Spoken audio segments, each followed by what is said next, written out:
ஊதுப்பா. Happy birthday.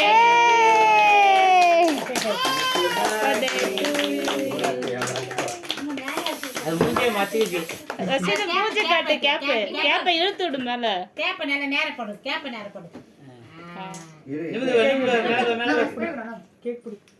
கேக்ல அடிச்சுறாத. கேக்ல மட்டும் அடிச்ச கூடாது, மேல அடிக்கணும்.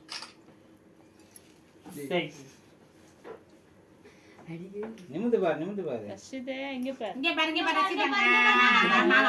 அதே புள்ள அமைக்கு நீங்க சைடுல நிக்கணும். முகத்தை மாத்தலாம். நீங்க இந்த பக்கம் வாங்க நீங்க. கேட்டி அடிச்சு விட்டேன். பொண்ணு போறா. அம்மா கூட. கேக் மேல பட்டுடா அதுக்கு தான். அந்த கை ஏதோ ஒரு கை கொடு. நீ குனி அந்த பக்கம் போ. ரசிது பா. அந்த மூணு பேர் அப்படி லைன்ல நின்னுக்கோங்க. இப்ப கொடுங்க. இப்ப கத்தி கீழ போடு. இங்க பாருங்க. ரசிது இங்க பாரு. அந்த கை பிடிச்சுக்கோ. எதுமே ஒழுங்கா அவ்வளவுதான். வாங்கி இன்னொரு கத்தி கொடு. சரி